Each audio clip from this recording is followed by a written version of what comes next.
One of the questions, what's the funny moments with Ram Dass? When was he like a inner child? When did that come out? Lots of things coming to mind. Um, we had a routine with Ram Dass where like every day of the week it was, this doctor on Tuesdays and this doctor on Fridays, and uh, on Mondays we'd swim, and the whole local island community would meet us at a local beach. And for some reason, Dossie always set the time at like 10 a.m. and we could never get there before 10:30 because trying to rush Ram Dass was like pushing the river. You know, he had time for everything. He had time for everything. He had time for being late. And part of that tradition of the Monday swims was having lunch together as a community afterwards. And we'd always ask, Ram Dass, where do you want to go to lunch today? And towards the end of his life, he kept going to this one cafe in Paia, and it didn't have the best food. A really small menu. Not everybody liked what they had, and we'd go. And one day, I asked Ram Dass, why this place? And he said, "There's ice cream right next door." Dasima was always like, a hawk watching the sugar intake because Ram Dass was diabetic and, trying to keep his blood sugar levels together. So he's playing chess. We're all playing checkers and he's out here playing chess.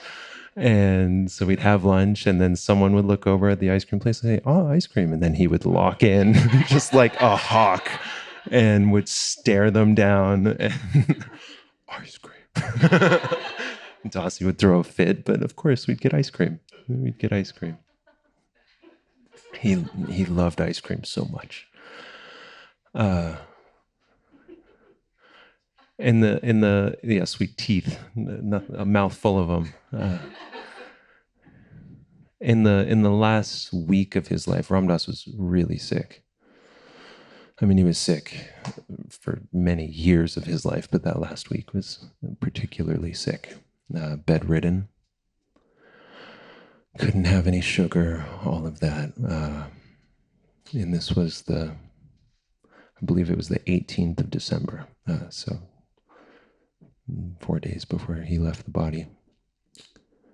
And Dasima went out to run errands, and this is right after the retreat. So it's me and Ram Dass and KP and Krishna Das and Ramesh.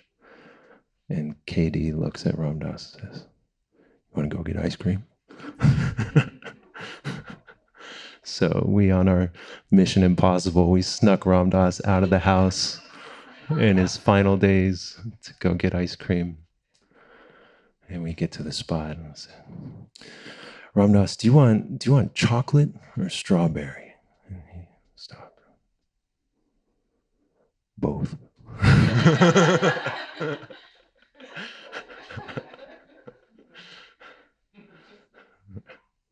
We got him back just in time to ignore the ice cream stain on the shirt, but otherwise perfectly executed.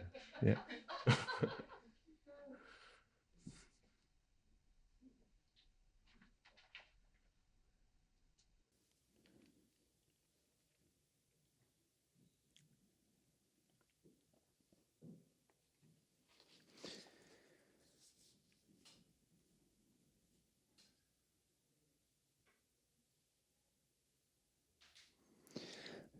There's two questions in there that are very much related to me. One is just, how did you get connected to Ram Dass? How did you meet him? And then there's another question about what did you have to let go of in terms of being there? And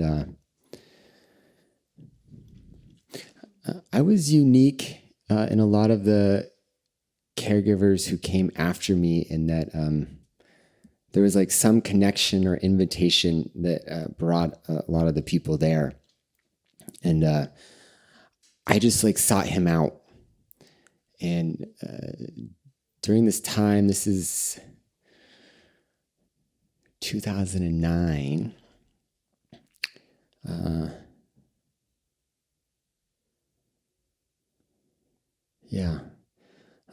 Well, backtrack. 2008, I was actually living in Seattle with my friend Dan, who's sitting right there behind Kimball. I've never told this story with Dan in the room. And just voraciously reading Ram Dass books and very committed to my spiritual path. And Dan and I were living, we had another friend, Tyler, and a friend Arthur and a friend Matt. We were all in a house together. And I was at this place. I had just kind of worked through a lot of stuff, and being back in Seattle was very grounding for me, but it was clear that my time there was done. And I remember I had this thought, like, I don't know, maybe I'll go live on a commune somewhere, or just, I wasn't sure, but I kept looking at things. And somewhere along the way, I thought about it, and I realized there's all these people that I wish I could have met, right? Like people like Aldous Huxley or Timothy Leary or Robert Anton Wilson or some of the great Indian saints, Ramana Maharshi. And at the top of that list, the person who was at the very top of that list that I wanted to meet more than anyone was Ram Dass. And he was still alive. He was the only one on that list that was still living. So I just had a thought like, I don't know what I'm doing. Maybe I should find some way to seek him out. And so I was thinking about it, and I kind of came up with this plan. You know, I found out that he lived on Maui, and he gave talks there sometimes. I was like, wow, that's amazing. And so I start looking up, and I see that there's like different farms on Maui that you could do work trade with. And so I told Dan, I said, Dan, I think what I'm going to do is I'm going to move to Maui to live on an organic farm, because then maybe I could see Ram Dass give a talk. And that's where my mind was at. And I still remember, because Dan said, well, why don't we just go meet him right now? And yeah, Dan.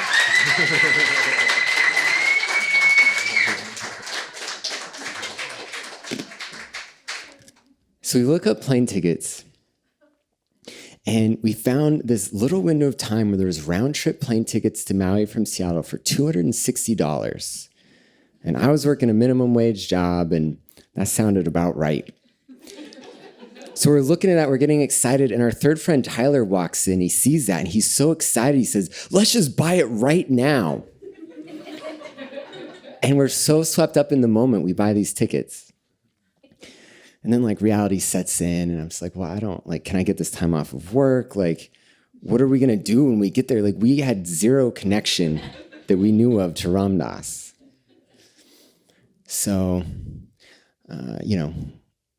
I ask work, I get the time off. In that conversation, she asked why, and I told her why. And then she had been inspired by Ram Dass. I took that as a sign, maybe this would work out. And so I start doing research, and I find that at that time you could sign up for it was like a monthly donation of $5 or something. You could be a part of the Ram Dass online community. And then there was a possibility that he did heart-to-hearts online. And so I thought, maybe that's my opening. I'll do this and write to them, and maybe I could do it in person. So I write, and I don't get a response. Fast forward a little bit, is a couple weeks after this, I watched Fierce Grace for the first time.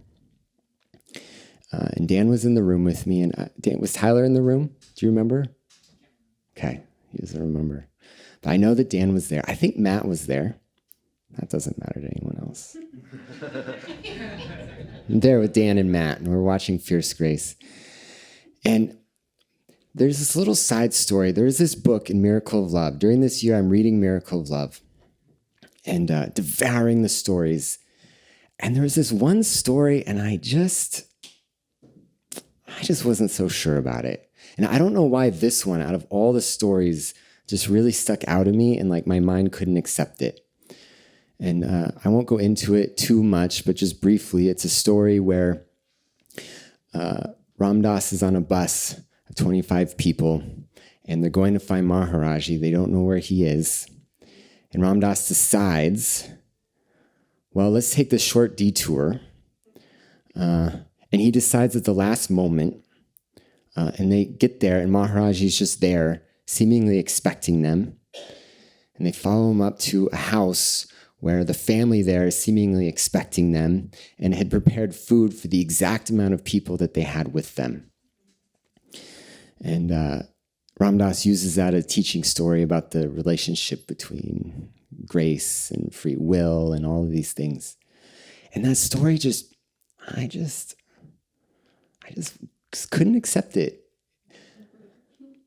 During this time, also, because of a yoga class that I went to with Dan at this little gym, the yoga teacher played this song at the end during Shavasana.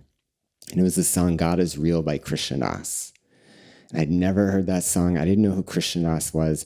And I look up and I find him on Pandora radio, and I start listening to Krishna Das obsessively. I'm listening to Krishna Das. I'm reading all these Ram Dass books. I had no idea that they knew each other or they had the same guru or anything. So we're watching Fierce Grace, and there's this scene where Krishna Das tells the bus story. And it's just like all these lights came on that, oh my gosh, they know each other, they have the same guru. And then this story, the one story I was struggling with, here's Krishna Das. He was on the bus, and I'm seeing him on the screen telling the story. And I still don't know how to explain what happened, but internally inside me, I just knew it was going to work out, and I was going to meet Ram Dass. And so shortly after that, I wrote another email, a follow-up. I never got a response to my first request to see if I could meet him in person, right? For this window of time where we were already going to be there. And I get a response back, and it's from Mike Crawl. Some of the people in this room know him. This is early Love, Serve, Remember days where Mike Crawl was fielding the emails for the heart-to-hearts. And he says, it was a very canned response. And he says, as you know, Ram Dass is very focused on his health and he has a busy schedule. I've passed on your information and, we'll see. But I just knew. The other thing that happened after that movie, when I see Krishna Das, I decided to look up to see when Krishna Das is coming to Seattle, to see if he's going to come at any point to do a kirtan, because I'd never seen him. And it turned out he was coming the day before we were going to leave to go to Maui. Yeah, it's just something's going on here. And so that maybe, I just knew. And Dan was also at that kirtan with me. And I still can't explain what happened at that kirtan. It was just like all these lights came on. And at some point in time, I looked up and I saw these people dancing. And I said to Dan, Dan, I think I want to go dance with him. And he said, I think you should.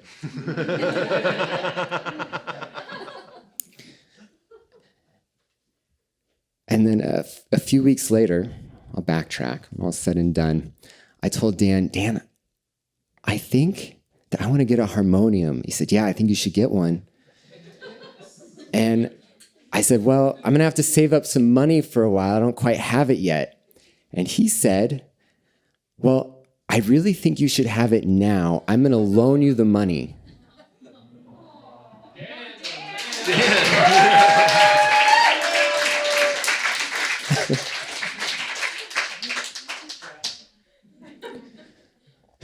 So we go to Maui, and we're hitchhiking and sleeping on beaches. I mean, we have no money. We're in our early 20s. Just waiting to see if we're going to get a call. And Dasima calls and says, you could come tomorrow. And so Dan and Tyler and I, we go. And we meet Ram Dass, and it was everything I wanted. He was so kind and so sweet and listened to all of our stories. And I told him, my whole story and all these synchronicities, and he said so simply and just so effortlessly confident, you should know that no one comes in front of me unless Maharaji sent them. And I had actually a profound encounter with Christ that was also very confusing about a year before that. And that night, as I was falling asleep on the beach, I had a vision where I saw the form of Maharaji and Christ shape-shifting back into each other's forms. And it was almost overnight, just devotion shifted there. But our friend Tyler, he's a very tall and confident man. And he said this to Ram Dass, even though it was my idea, because I wouldn't have had the nerve. He said, Ram Dass, we're thinking about moving here just to be as close to you as possible. So if you have any help you need done around the house, we'll come and do it. And Ram Dass said, well, you should know that this house I've been given to live with until I die, but it's a little bit too big for us to manage, and so we always need help. If you were around, maybe there would be something you could do. And I took that maybe as a giant yes. And I wrote Dasima an email and said, this is when I'm coming, I'll be there, and this and that. And I said at the end, because I didn't want to deal with not getting a response, so I wrote, and don't worry about responding, I'll call you when I'm on island.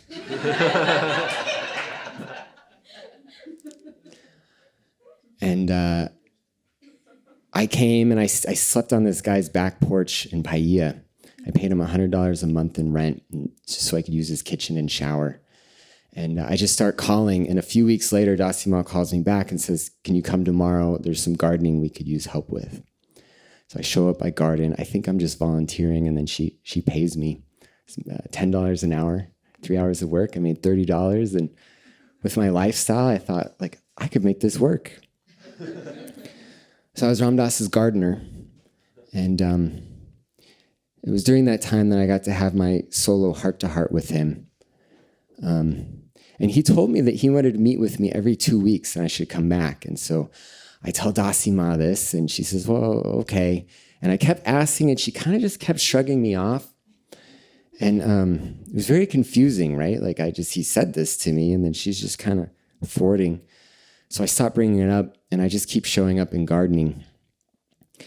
And during that time of just being there as his gardener, I saw all these people countlessly coming to the house, just wanting something from him. And I realized that that's what I was doing. And at some point, something clicked, and I just made a decision I'm here to try and take something from him, to extract some wisdom or teaching or something. I'm just going to make a commitment to just be of service to him. And it was shortly after that, how these things work, that Dasima invited me to move in and be a caregiver. And because of how that worked, I saw that as my practice, right? To just let go, trying to get some teaching from him, or and not that the mind didn't still try to do that, but it was a big enough moment that it gave me something to work with, so I could make that a practice. And so that's that piece that I had to let go of in order to be there. And I've talked for a bit now, so I will pass it over to Pav for whatever stories he wants to share.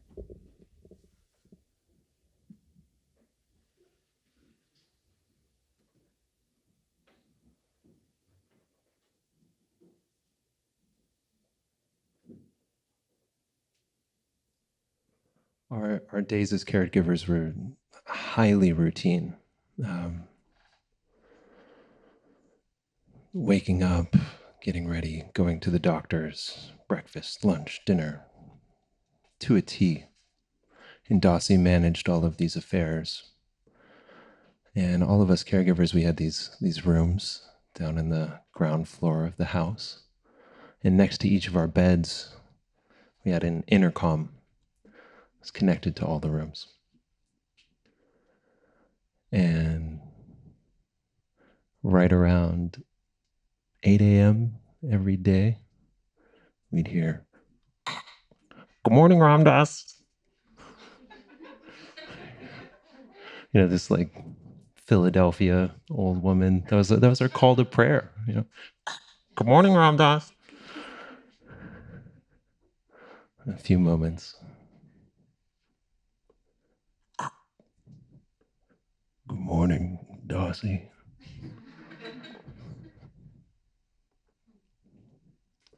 And that was our cue.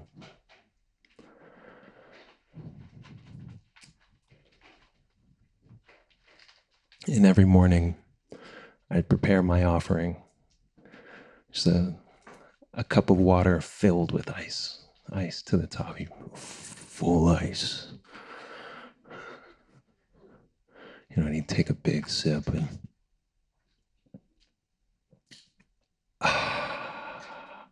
you just feel it enter his body like that. And I just cherished this gift so much.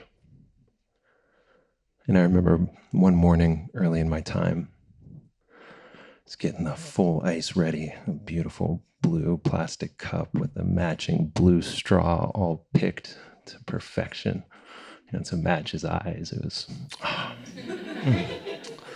And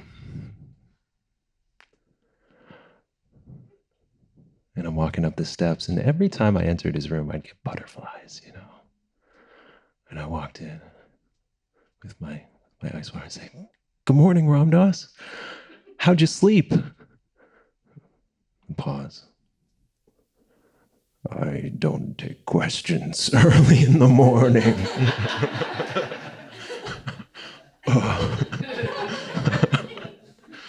I was crushed. This is Ram Dass. He loves everything in the universe, and he doesn't like me. And that's where we're at. So for 3 months, I was just in this story of Ram Dass doesn't like me. And, I'd go in for the big eye gaze, and what is going on?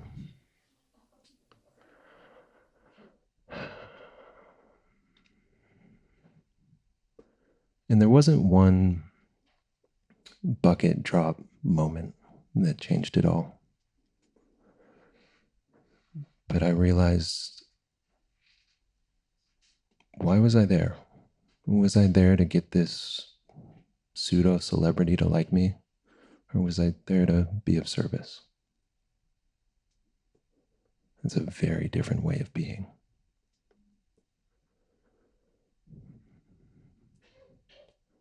And like Sitaram said, as soon as I could drop the needing something from him, the needing the love, he had the love and he was going to give it to me. As soon as we dropped that,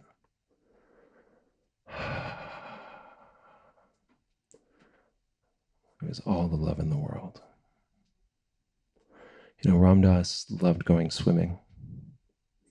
There's so much joy, he got to release the weight of his body. Ram Dass couldn't give you his pool, but he could invite you in, and you could swim together. And the kind of love that Ram Dass was sharing wasn't about giving and receiving. It was about presence and being. Just like he couldn't give you his pool, you could get into love and swim with him. Yeah.